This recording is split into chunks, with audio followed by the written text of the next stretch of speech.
Vote কেন্দ্রে ভোটাররা যাক বা না যাক, আপনি নিশ্চয়ই জানেন পোস্টাল ব্যালট প্রবাসীরা মাত্র 3% প্রবাসী ভোট দিয়েছে।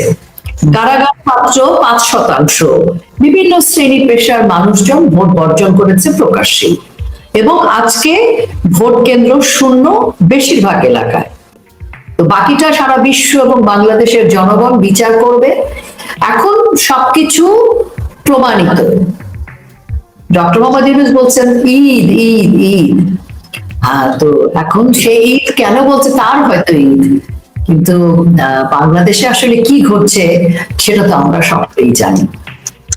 বাংলাদেশের গণমাধ্যমগুলো তো একদম সয়লাভ হয়ে গেছে যে উৎসব মুখর পরিবেশে দিনভর ঘুরে বিচ্ছিন্ন কিছু ঘটনা ছাড়া এবং বেলা 11টার সময় যেখানে 14% নির্বাচন কমিশন বলেছিল, দুপুর 12টায় সেটি 32% হয়ে গেল এবং দুপুর 2টায় সেটি 47% হয়ে গেল।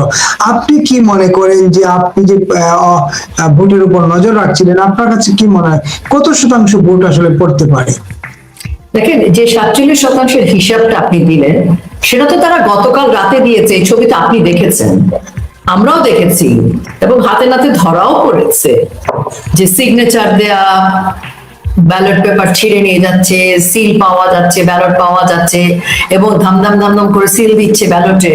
কালকে রাতেই তারা করছে এই কাজটা। এটা তো আপনি দেখেছেন, আমি দেখেছি, সোশ্যাল মিডিয়ায় আছে। এবং সেই আরেকটি বড় বিষয় হচ্ছে পুলিশের পোশাক তারা পরিবর্তন করেছে, যার ফলে এই সকল দৃশ্যের মধ্যে এই পোশাক পরা পুলিশের ছবি রয়েছে। তারা চাইলেও বলতে পারবে না যে এটা আগের ভিডিও। তো সেই জায়গা থেকে তথ্য প্রমাণ কিন্তু আমাদের সকলের কাছেই আছে যে ভোট তারা যে 47% বলছে সেটি আসলে তারা এইটা দুপুর 2টো পর্যন্ত বলছে 47%, কিন্তু এখন আরো বাড়বে, আরো বাড়াবে তারা। কারণ আপনি নিশ্চয়ই একটা নিউজ আগেই দেখেছেন, তারা বলেছিল 55% ভোট পড়বে। তো তারা তো নিজেরা যেভাবে ভোট রেডি করেছে, মানে যেভাবে ভোট গুলো নিজেরাই সিল টিল মারবে, সেই হিসাবে তাদেরটা ঠিক আছে। তারা ওইভাবেই প্ল্যান করেছে, সিল মারবে, ভোট দিয়ে দিবে আগেই, ভোটার যাক বা না যাক, তারা কোনো ঝুঁকি নেবে না। কিন্তু আমরা তো জানি ভোটার যায়নি, বিভিন্ন জেলায় ভোটাররা ক্যামেরার সামনে বলছে আমি ভোট দিতে যাইনি, আমার ভোট দিয়ে দিয়েছে। বিভিন্ন ভোট কেন্দ্রে আমরা ভিডিও দেখছি, এই ভোট কেন্দ্রে ভোটার শূন্য। এই ভিডিওগুলোকে কি জবাব দেবে ইউনূস প্রশাসন?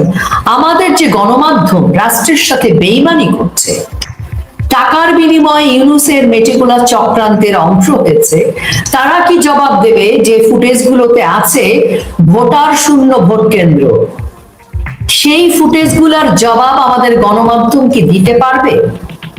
আজকে না হয় মিথ্যা চাপিয়ে দিচ্ছে, কিন্তু এখন তো সেই ফুটেজ আছে। দেখেন, আওয়ামী লীগকে বলা হয়েছিল রাতের ভোট, কোনো ভিডিও ফুটেজ তো কেউ দেখাতে পারিনি। আওয়ামী লীগকে সেই দুর্নামটুকু বয়ে বেড়াতে হয়েছে, কারণ তারা দুর্নামটা রটাতে চেয়েছে। আর আজকে আপনি দুটো ফুটেজই দেখছেন, তাই না? বাংলাদেশ আওয়ামী লীগ সবসময় জনগণকে নিয়ে রাজনীতি করে। বাংলাদেশ আওয়ামী লীগের রাজনীতির বয়স বাংলাদেশের চাইতে বেশি, এবং বাংলাদেশ আওয়ামী লীগের নেতৃত্বে বাংলাদেশের জন্ম। তো বাংলাদেশ আওয়ামী লীগ সবসময় শান্তিপূর্ণ ভাবে জনগণকে ঐক্যবদ্ধ করে রাজনীতি করে এসেছে, এটা বঙ্গবন্ধুর সময় থেকে, এবং সেই ধারাবাহিকতায় বঙ্গবন্ধুর জন্য একই কাজ করেছে।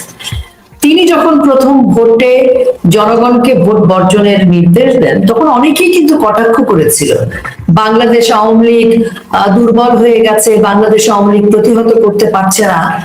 এরকম কথা যখন হয়েছে, অনেক নেতা কর্মী অনেকেই কিন্তু একটু হতাশ হলেও, আমরা যেহেতু বঙ্গবন্ধুর কন্যায় আস্থা রেখেছি, আস্থা রাখি অবিচল, সে কারণে আমাদের কিন্তু একটা বিশ্বাস ছিল।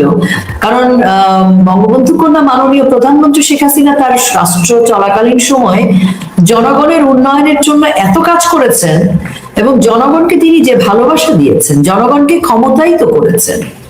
বাংলাদেশের নারীদেরকে সম্মানিত করা, ক্ষমতায়িত করা, সুযোগ সুবিধা দেয়া, শিশুদের জন্য বই দেয়া থেকে শুরু করে বাংলাদেশের উন্নয়নে প্রধানমন্ত্রী হিসেবে তিনি যা করেছেন, এখন পর্যন্ত কোন রাষ্ট্রপ্রধান সেটি করেনি। এবং তারেক রহমানের যে হাস্যকর কিছু কথা উনি বলছিলেন এটা এটা এটা এটা করবেন, সে সবই বঙ্গবন্ধু কন্যা আগেই করে রেখে গেছেন। তো জনগণ সম্পূর্ণরূপে আস্থা রেখেছে শেখ হাসিনার উপর, এবং জনগণ যে বলেছিল আগে ভালো ছিলাম, শেখ হাসিনাকে প্রয়োজন, তার প্রমাণ এটি। জনগণ বঙ্গবন্ধু কন্যার রায়ে আসলে মতামত দিয়েছে। আমরা বলতে পারি এভাবে যে আজকে বাংলাদেশের বিজয় ঘটেছে এবং জনগণের রায় পড়েছে বঙ্গবন্ধু কন্যার ভোটের বাক্সে। তিনি ভোট বর্জন করতে বলেছিলেন, জনগণ ভোট বর্জন করেছে। বিনা রক্তপাতে বঙ্গবন্ধু কন্যা বিজয় লাভ করেছেন, বাংলাদেশকে জিতিয়ে দিয়েছেন। জনগণ বাংলাদেশের সম্ভ্রম রক্ষা করেছে।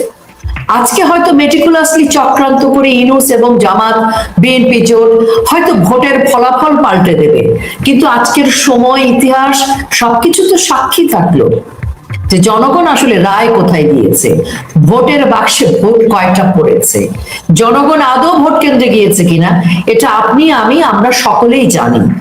কাজে এই সত্য ইতিহাসগুলো, এই সত্য তথ্যগুলো থেকে যাবে। তো সেই কারণে আমি মনে করি যে আজকে যে যাই বলুক, ঈদ উৎসব বলুক ইউনূস, আজকে জামাত নিরঙ্কুশ বিজয়ের নকশা দেখাক বা বিএনপি দেখাক, ভোট তো আসলে পড়েনি, ভোট তো পড়েছে শেখ হাসিনার নির্দেশের বাক্সে। আজকে যত ভোট পড়েছে সেটা হচ্ছে জনগণ বাড়িতে থেকেছে, ভোট বর্জন করেছে, ভোট কেন্দ্রে যায়নি। এই বাক্সটা হচ্ছে শেখ হাসিনার বাক্স, বাংলাদেশের বাক্স। এই ভোট বর্জনের ফলে আপনি একটু আগে বলছিলেন তারা আগেই ভোটের বাক্স ভরে ফেলছিল, তাহলে কত শতাংশ ভোট আসলে পড়তে পারে আপনার কাছে মনে হচ্ছে? আমি তো মফস্বল সহ মানে ঢাকার বাইরের আসনগুলো সহ ঢাকার যে দেখেছি তাতে আমার তো মনে হয় না যে একটা ভোটকে গ্রহণযোগ্যতায় নিতে হলে যে শতাংশ ভোট করতে হয়, আমি তো সেখানে ভোট দেখছি না। আপনি 97% প্রবাসীর ওখানে যদি আপনি 3% দেখেন, মানে 100-র মধ্যে 3% হচ্ছে ভোটের পক্ষে, 100-র মধ্যে 5% হচ্ছে ভোটের পক্ষে। বিভিন্ন শ্রেণী পেশার মানুষরা ভোট দেয়নি, এবং আজকে ভোট কেন্দ্রে যাওয়ার সংখ্যা হিসেব করলে আমার তো মনে হয় না যে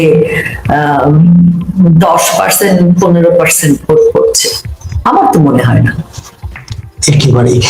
এখন তো ভোটের রেজাল্ট দেওয়ার সময়, ভোট গণনা শুরু হবে বা হয়ে গেছে ইতিমধ্যে, এই ঘন্টা বিরতি দিয়ে যদি আমরা বলি ভোট গণনা শুরু হয়ে গেছে।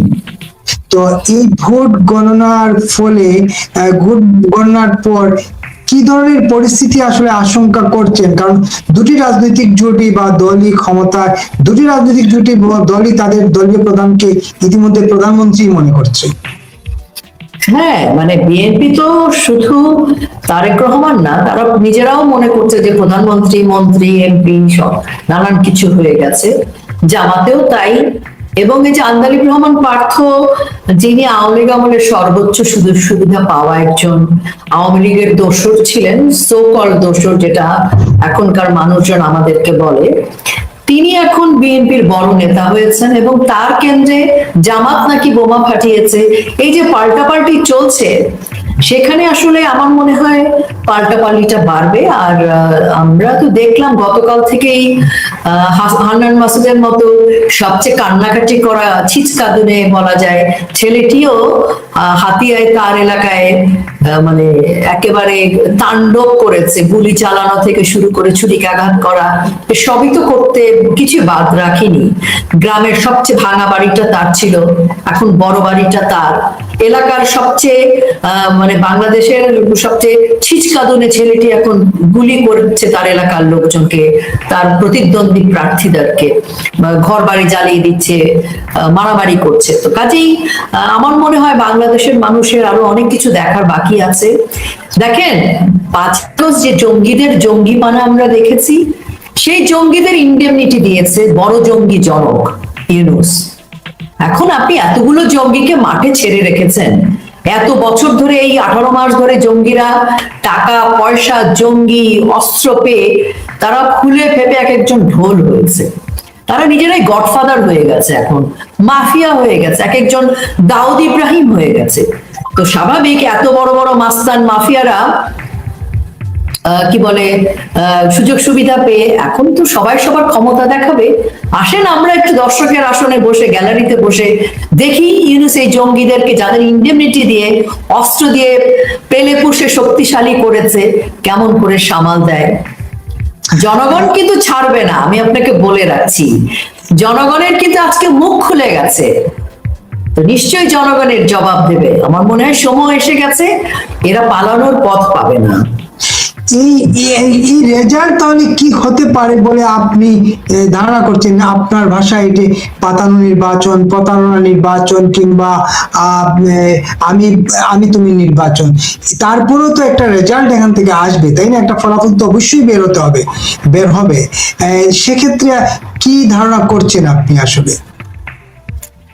আমার তো মনে হচ্ছে যে চোখের বদলে চোখ, হাতের বদলে হাত, গলা কাটার বদলে গলা কাটা, হাত কাটার বদলে হাত কাটা, রক কাটার বদলে রক কাটা। বিএনপি জামাত সেই সূত্রেই যাবে। কারণ আমরা গতকালকে দেখেছি একজন হানান মাসুদ গুলি করায় ওরা আবার অগ্নিসংযোগ করেছে। এরকম দুই গ্রুপের পাল্টাপাল্টি আমরা দেখছি। তো এখন এটা বারুক, দেখি সেনাবাহিনী কি করে, পুলিশ প্রশাসন কি করে। আইজিপি তো বলেছে জঙ্গি হামলা হবে, তো জঙ্গি হামলা হবে আইজিপি এটা বলেছে। আইজিপি কি আশা করে আমরা অনলাইনে গিয়ে জঙ্গি সামলাবো? জঙ্গি আছে উনি বলছে, তো জঙ্গি উনি ধরছে না কেন? ওনারা বলছে যে এত দুর্ধর্ষ সন্ত্রাসী আছে, এতজন শুটার আছে, ওনারা হিসাব করে বলে দিচ্ছে কতজন শুটার, কতজন দুর্ধর্ষ সন্ত্রাসী, কিন্তু ওনারা ধরছে না। এগুলো একটা ফাইজলামি না? তো আইজিপি, কমিশনার, পুলিশ এবং ইউনূস প্রশাসন তার স্বরাষ্ট্রমন্ত্রীকে নিয়ে তারা যে জোকারিটা করছে, জনগণের সাথে প্রহসন করছে, তারা জানে এতগুলো অস্ত্র বাইরে, তারা জানে এতগুলো জঙ্গি বাইরে, বলছে জনগণকে জঙ্গি হামলা হবে, কিন্তু ধরছে না কেন? কারণ ইউনূস চায় এই জঙ্গিরা পরস্পর মানে তাদের গ্যাঞ্জামটা হোক, জঙ্গিপানা হোক, দেশে গৃহযুদ্ধ লাগুক। এটা ইউনূসের মেটিকুলাস ডিজাইন। তাহলে কি হবে জানেন? ইউনূসের তো কোনো ক্ষতি নেই, ইউনূস সব দিক থেকেই লাভবান। টাকা পয়সা বলেন, ব্যবসা বাণিজ্য বলেন, তিনি সবকিছুতেই সবার ঊর্ধ্বে আছে। তো তার যে জোকার যে গ্রুপটা আছে, স্বরাষ্ট্র উপদেষ্টা, স্বরাষ্ট্র সচিব, আইজিপি, কমিশনার, আইন উপদেষ্টা থেকে শুরু করে, এরা প্রত্যেকেই এক একজন জঙ্গি। তো তারা জানে জঙ্গি কোথায়, তারা জানে গ্যাঞ্জাম হচ্ছে, কিন্তু তারা ধরবে না, তারা অপেক্ষা করছে আওয়ামী লীগকে ধরবার জন্য, আওয়ামী লীগের ঘাড়ে দোষটা চাপানোর জন্য। এটা তো সবসময় একই জিনিস ঘটবে না, সম্ভব না। তার মানে ফলাফল কি মানে নির্ধারিত আছে, নাকি আসলে অনিশ্চিত সবকিছু আপনার কাছে মনে হচ্ছে? কেন আপনার কি মনে হয় এত হাজার হাজার কোটি টাকা খরচ করেছে ফলাফল অনির্ধারিত রাখবার জন্য? তারা তাদের ডিজাইন করে রেখেছে। ডিজাইন যদি করে না রাখতো তাহলে কি করে উনি বলছেন যে 50%-এর বেশি, 55% ভোটার উপস্থিতি হবে? কারণ উনি তো ভোটের বাক্সে অতখানি সিল মেরে রাখার নকশাটা করে রেখেছে আগে। আপনি কেন ভাবছেন যে ভোটার শূন্য যে কেন্দ্র আপনি দেখছেন সেই কেন্দ্রে ভোটার শূন্য থাকবে? কারণ আমরা তো কালকে রাত্রে সিল মারতে দেখেছি, সেই ভিডিও ফুটেজ তো আছে। আপনি কি ভাবছেন ডক্টর মোহাম্মদ ইউনূস এই প্রহসনের নির্বাচনে ভোট কেন্দ্রে ভোটাররা আসেনি, এই ভোট কেন্দ্রের এই ফলাফল ক্ষেত্রে সে জনগণের সামনে উন্মোচন করবে? না, তাহলে কি প্রধানমন্ত্রী কি হচ্ছেন? যৌথ প্রধানমন্ত্রী নাকি একজনই হচ্ছেন? সেটা তো পরিষ্কার হলো না। আলী রিয়াজ সাহেব 180 দিন ওয়ার্কিং ডে, অর্থাৎ 270 দিনের একটা ফ্যাকরার মধ্যে ফেলে গেছে জাতিকে। আপনার কি মনে হয় গণভোট করছে ডক্টর মোহাম্মদ ইউনূস এই নির্বাচনের ফলাফল আগে ঘোষণার জন্য? আগে তো ডক্টর মোহাম্মদ ইউনূস তার হ্যাঁ ভোটের বিষয়ে সিদ্ধান্ত নেবে, আগে সে তার নিজের গদি ঠিক করবে, তারপরে কে প্রধানমন্ত্রী হচ্ছে তারপর। জুলাই সনদ তার কাছে সবচেয়ে বেশি প্রেফারেবল।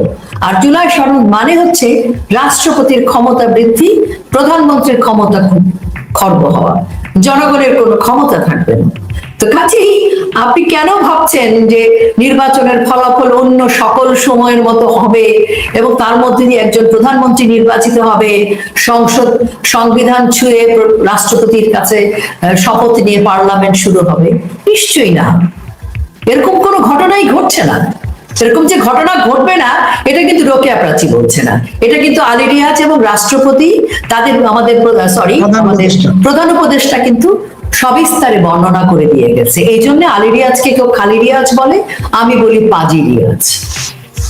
একেবারেই একটা প্রশ্ন তো করতেই হয়, একেবারে শেষের দিকে আসছে, একটা প্রশ্ন তো করতেই হয়। তাহলে সবকিছু মিলিয়ে যে দিনভর যে উত্তেজনা, টান উত্তেজনা, সংঘাত ভাব, সংঘাত হয়েছে, কোথাও ব্যালট বাক্স ছিনতাই হয়েছে, কোথাও ভোট কেন্দ্রে ভোট পড়ে নাই, মসজিদে মাদ্রাসায় মাইকিং করে, জীবনের প্রথম শুনলাম যে ভোট কেন্দ্রে ভোটারকে আনতে হচ্ছে মসজিদে মাইকিং করে। এর আগে আমার এই বয়সে আমি শুনি না, আপনি শুনেছেন কিনা জানি না, মসজিদে মাদ্রাসায় মাইকিং করে ভোটার আনতে। হ্যাঁ, তো এই যে বিএনপি নেতারা কোথাও বলছেন উৎসব মুখর, এমন উৎসবের আগে কোনো হয়নি। তো সব মিলিয়ে এই ফলাফল আপনি বলছেন অনির্ধারিত থেকে যাবে, অপ্রকাশিত থেকে যাবে, যতক্ষণ পর্যন্ত ইউনূস সাহেব তার মেটিকুলাস ডিজাইনে সবকিছু বাস্তবায়ন না করছেন, নাকি? সে তো বটেই। আপনি তো বললেন মাইকিং, ভ্যানও পাঠানো হয়েছে, ভ্যান গাড়ি পাঠানো হয়েছে, বাড়ি বাড়ি মব পাঠানো হয়েছে, কিন্তু তারা আজকে প্রতিহত হয়েছে। ভ্যান খালি ফেরত এসেছে, জনগণকে আজকে টলানো যায়নি, জনগণ পাল্টা জবাব দিয়েছে। এবং আপনাকে আমি যেটি কথাটি বললাম সেটি আরো ট্যাগলাইন করে বলি, সেটি হচ্ছে ডক্টর মোহাম্মদ ইউনূস জুলাই সনদ বাস্তবায়ন করতে না পারলে তার কাছে কিন্তু নির্বাচন ইম্পর্টেন্ট না, তার কাছে জুলাই সনদ অর্থাৎ গণভোট এবং গণভোটের হ্যাঁ ভোট গুরুত্বপূর্ণ। সেখানে সে পাজি রিয়াজকে দিয়ে যে মানে যে জুলাই সনদের যে বাস্তবায়ন করবার যে প্রক্রিয়াটা উনি করেছেন, সেটি কেন জুলাই সনদ এখন দরকার? একটা নির্বাচন হবে, গণতান্ত্রিক প্রক্রিয়া, ইনক্লুসিভ নির্বাচন, তার মধ্যে দিয়ে গণতন্ত্রের প্রতিষ্ঠা হবে, পুনঃপ্রতিষ্ঠা করবে তারা। তো সেখানে পুনঃপ্রতিষ্ঠা কোথায়? তো কাজে উনি তো আসলে জুলাই সনদ বাস্তবায়ন তাদের করতেই হবে, তা না হলে তার তো পিঠ থাকবে না। জুলাই সনদ হচ্ছে তাদের ইনডিমনিটির সনদ, জুলাই সনদ হচ্ছে তাদের নিজেদের ক্ষমতায়িত করবার সনদ। তারা যে রাষ্ট্র বিরোধী কাজ করেছে সেটা থেকে ক্ষমা পাওয়ার সনদ। সেখানে তাদের অবৈধ যে অন্তর্বর্তীকালীন সরকার, তারা এতদিন যে অবৈধ কাজ করেছে সেটাকে বৈধতা দেওয়ার যে পথ, সেটা হচ্ছে জুলাই সনদ। কাজে ডক্টর মোহাম্মদ ইউনূসের মেটিকুলাস চক্রান্ত কিন্তু জুলাই সনদ অর্থাৎ গণভোট এবং হ্যাঁ ভোট, জনগণ সেটাকে প্রতিহত করে দিয়েছে। আগামী 5 দিন বাংলাদেশের সামনে একটা বড় প্রশ্নবোধক সময় পার হবে, কারণ তারা জনগণ তাদের পক্ষে রায় দেয়নি। জনগণ শেখ হাসিনার বাক্সে ভোট দিয়েছে, জনগণ সংবিধানের বাক্সে ভোট দিয়েছে, বাংলাদেশের পক্ষে ভোট দিয়েছে। এখন ডক্টর মোহাম্মদ ইউনূস, বিএনপি, জামাত জোট, এনসিপি, গংরা, তাদের এখন সিদ্ধান্ত নেওয়ার সময়। কিন্তু আপনি বলছেন যে উনি জুলাই সনদ বাস্তবায়ন, যদি এই জোটের যে কোনো এক জোটকে তিনি ক্ষমতাসীন করে দেন, তাহলে তো উনি সেফ এক্সিট পেয়ে যাচ্ছেন, তাহলে দরকার কি ওনার তো জটিলতা করার? তাহলে তো উনি আর গণভোট দিতই না। গণভোট তো তাদের একটা, আলী রিয়াজের একটা পরিকল্পনা। দেখেন, তাদের কাছে ভোট ইম্পর্টেন্ট না, গণভোট অর্থাৎ জুলাই সনদটা ইম্পর্টেন্ট। আপনাকে বুঝতে হবে, জুলাই সনদ বাস্তবায়ন না করলে ডক্টর মোহাম্মদ ইউনূস কোনোদিন ক্ষমা পাবে না, অবৈধ কার্যকলাপ বৈধতা পাবে না। সে কারণেই তারা জুলাই সনদ নিয়ে এত ব্যস্ত। নির্বাচন দিয়ে কাউকে প্রধানমন্ত্রী করার এত সদিচ্ছা ডক্টর মোহাম্মদ ইউনূসের নেই। এই বাংলাদেশকে উগ্র সাম্প্রদায়িক গোষ্ঠীর কাছে তুলে দিতে হলে ডক্টর মোহাম্মদ ইউনূসকে অনেক কিছু পেতে হবে, এবং তারা পরস্পর অন্য রাষ্ট্রের, অন্য জঙ্গি রাষ্ট্রের কাছে বাংলাদেশকে তারা বিক্রি করে দিচ্ছে। এবং সে কারণে কিন্তু নির্বাচনের ঠিক আগে আগে অনেকগুলো বিতর্কিত চুক্তি করেছে। এবং এখন আগামী 5 দিন তাদেরকে নীল নকশাকে রিভাইজ করতে হবে, কারণ ভোট তো যতখানি পড়লে একটা ভোটকে সফল ভোট বা সেটাকে গ্রহণযোগ্য নির্বাচন বলা যায়, সেটি কিন্তু হয়নি। এখন এই নির্বাচনকে কোন খাতে নিয়ে গিয়ে এটাকে বৈধতা দেওয়ার চেষ্টা করবে, আমরা এখন সেটি দেখব। আর 30 বছর পর আওয়ামী লীগ বিহীন যে নির্বাচন তারা করেছে, এই নির্বাচনে পর্দার বাইরে থেকে, নিষিদ্ধ থেকে, বাতিল থেকে নিবন্ধনহীন থেকে নির্বাচন বা রাজনৈতিক কর্ম প্রক্রিয়া থেকে দূরে থেকেও বাংলাদেশ আওয়ামী লীগই বিজয় হয়েছে। একেবারে একেবারে শেষ দিকে আসছি। এই নির্বাচনের প্রভাব, আওয়ামী লীগ বিহীন নির্বাচনের প্রভাব আন্তর্জাতিক অঙ্গনে এবং দেশের রাজনীতি কেমন পড়বে, কিভাবে পড়বে? দেশের রাজনীতিতে যেটি পড়বে সেটি হচ্ছে ভীষণ বাংলাদেশ আওয়ামী লীগকে নিয়ে জনগণের যে বিজয়। আমি মনে করি যে বাংলাদেশের জনগণ ক্ষমতায়িত হওয়ার এবং নিজের রায় ঘোষণার যে সুযোগ বা সাহস তারা দেখিয়েছে, এখন এই শক্তিটা নিয়ে জনগণ ঐক্যবদ্ধভাবে প্রতিহত করতে শিখে গেছে এবং এটা করবে আরো। আর বাংলাদেশ আওয়ামী লীগ তাদের কৌশলেই আছে, ছিল। নীরব থাকা মানেই কিন্তু হারিয়ে যাওয়া নয়। যুদ্ধের কৌশলে কখনো কখনো নীরব থেকে নীরবে বিপ্লব করা সম্ভব। এবং বাংলাদেশ আওয়ামী লীগ, বঙ্গবন্ধু কন্যা শেখ হাসিনা জনগণকে সাথে নিয়ে ঐক্যবদ্ধ করে আওয়ামী লীগের যে রাজনীতি সেটি কিন্তু অব্যাহত রয়েছে। এই অবৈধ নির্বাচন, অবৈধ ইউনুসের যে মেটিকুলাস চক্রান্তের যে ডিজাইন, সেখানে এটাকে আমরা কালো অধ্যায় হিসেবে ঘোষণা করেছি এবং বাংলাদেশ আওয়ামী লীগের পক্ষ থেকে ভোট বর্জন, ভোট কেন্দ্রে না যাওয়ার যে নির্দেশনা ছিল, আমরা সকাল থেকে দেখছি বাংলাদেশের জনগণ সেই সিদ্ধান্তে অনড় অটল এবং বাংলাদেশের জনগণ রায় দিয়েছে শেখ হাসিনার পক্ষে।